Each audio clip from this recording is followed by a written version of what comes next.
Genesis chapter 38. And it came to pass at that time that Judah went down from his brethren and turned in to a certain Adullamite, whose name was Hira. And Judah saw there a daughter of a certain Canaanite, whose name was Shua. And he took her and went in unto her. And she conceived and bare a son, and he called his name And she conceived again and bare a son, and she called his name Onan. And she yet again conceived and bare a son, and called his name Shelah. And he was at Chezib when she bare him. And Judah took a wife for his firstborn, whose name was Tamar. And Judah's firstborn, was wicked in the sight of the Lord, and the Lord slew him. And Judah said unto Onan, Go in unto thy brother's wife, and marry her, and raise up seed to thy brother. And Onan knew that the seed should not be his. And it came to pass, when he went in unto his brother's wife, that he spilled it on the ground, lest that he should give seed to his brother. And the thing which he did displeased the Lord, wherefore he slew him also. Then said Judah to Tamar his daughter-in-law, Remain a widow at thy father's house, till Shelah my son be grown. For he said, Lest peradventure he die also, as his brethren did. And Tamar went and dwelt in her father's house. And in process of time, the daughter of Shua, Judah's wife, died. And Judah was comforted, and went up unto his sheep-shearers to Timnath, he and his friend Hira the Adullamite. And it was told Tamar, saying, Behold, thy father-in-law goeth up to Timnath to shear his sheep. And she put her widow's garments off from her, and covered her with a veil, and wrapped herself, and sat in an open place, which is by the way to Timnath. For she saw that Shelah was grown, and she was not given unto him to wife.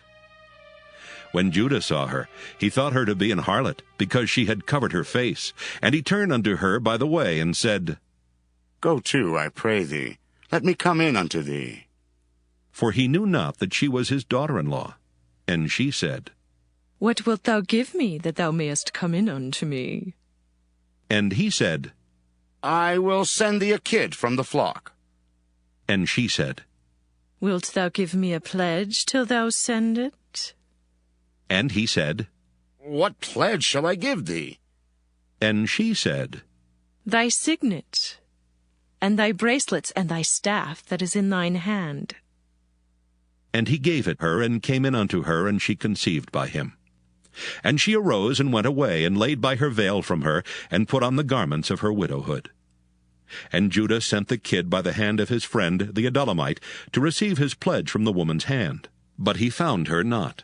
Then he asked the men of that place, saying, Where is the harlot that was openly by the wayside?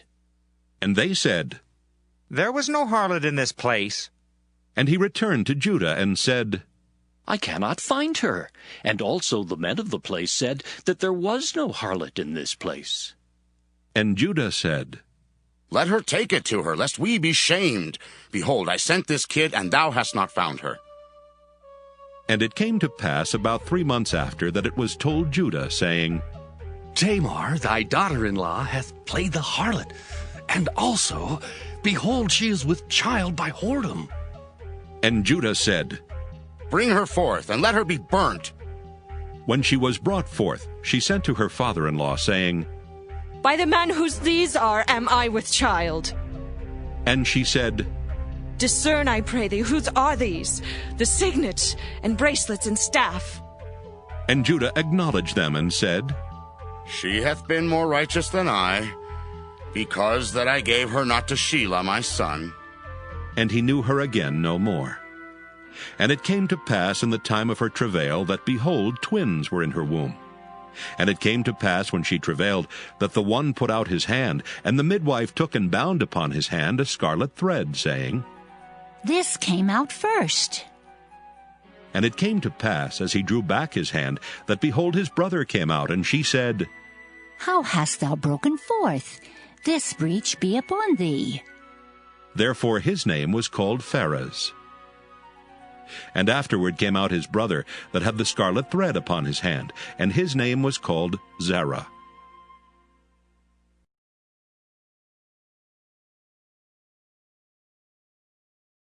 Genesis chapter 39. And Joseph was brought down to Egypt, And Potiphar, an officer of Pharaoh, captain of the guard, an Egyptian, bought him of the hands of the Ishmaelites, which had brought him down thither. And the Lord was with Joseph, and he was a prosperous man, and he was in the house of his master the Egyptian. And his master saw that the Lord was with him, and that the Lord made all that he did to prosper in his hand. And Joseph found grace in his sight, and he served him. And he made him overseer over his house, and all that he had he put into his hand. And it came to pass from the time that he had made him overseer in his house, and over all that he had, that the Lord blessed the Egyptian's house for Joseph's sake. And the blessing of the Lord was upon all that he had in the house and in the field. And he left all that he had in Joseph's hand, and he knew not aught he had save the bread which he did eat. And Joseph was a goodly person and well-favored. And it came to pass after these things, that his master's wife cast her eyes upon Joseph, and she said, Lie with me. But he refused, and said unto his master's wife, Behold, my master wotteth not what is with me in the house, and he hath committed all that he hath to my hand. There is none greater in this house than I. Neither hath he kept back anything from me but thee, because thou art his wife. How then can I do this great wickedness and sin against God? And it came to pass, as she spake to Joseph day by day, that he hearkened not unto her to lie by her or to be with her. And it came to pass about this time that Joseph went into the house to do his business, and there was none of the men of the house there within. And she caught him by his garment, saying, Lie with me. And he left his garment in her hand, and fled, and got him out. And it came to pass, when she saw that he had left his garment in her hand, and was fled forth, that she called unto the men of her house, and spake unto them, saying, See, he hath brought in an Hebrew unto us to mock us. He came in unto me to lie with me, and I cried with a loud voice.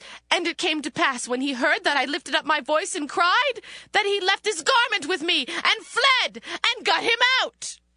And she laid up his garment by her until his lord came home. And she spake unto him according to these words, saying, The Hebrew servant, which thou hast brought unto us, came in unto me to mock me. And it came to pass, as I lifted up my voice and cried, that he left his garment with me, and fled out. And it came to pass, when his master heard the words of his wife, which she spake unto him, saying, After this manner did thy servant to me, that his wrath was kindled.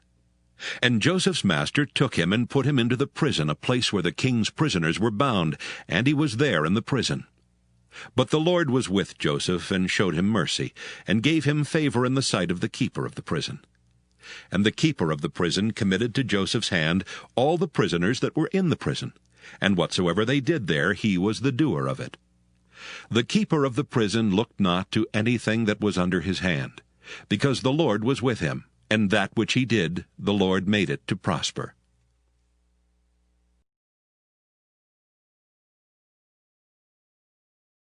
Genesis chapter 40.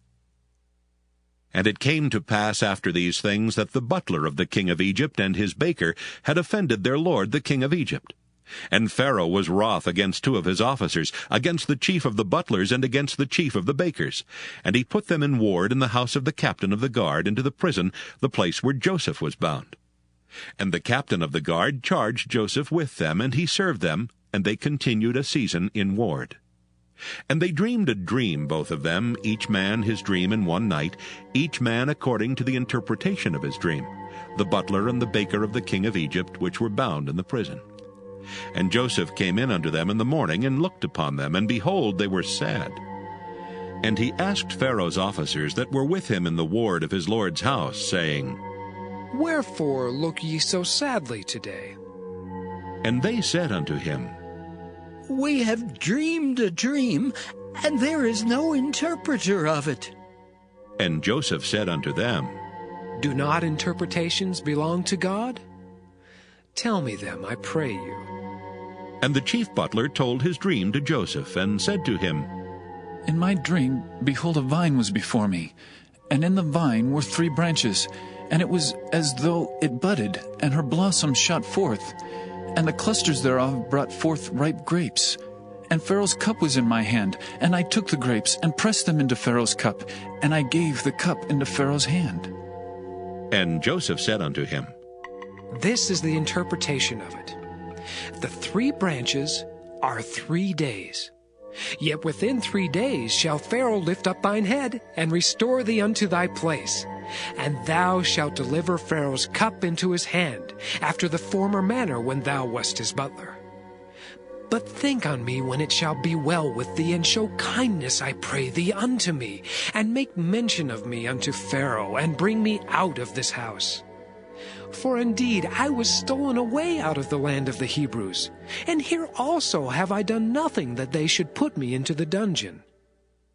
When the chief baker saw that the interpretation was good, he said unto Joseph, I also was in my dream, and behold, I had 3 white baskets on my head, and in the uppermost basket there was of all manner of baked meats for Pharaoh. And the birds did eat them out of the basket upon my head. And Joseph answered and said, This is the interpretation thereof. The 3 baskets are 3 days. Yet within 3 days shall Pharaoh lift up thy head from off thee, and shall hang thee on a tree, and the birds shall eat thy flesh from off thee. And it came to pass the 3rd day, which was Pharaoh's birthday, that he made a feast unto all his servants, and he lifted up the head of the chief butler and of the chief baker among his servants. And he restored the chief butler unto his butlership again, and he gave the cup into Pharaoh's hand. But he hanged the chief baker, as Joseph had interpreted to them. Yet did not the chief butler remember Joseph, but forgat him.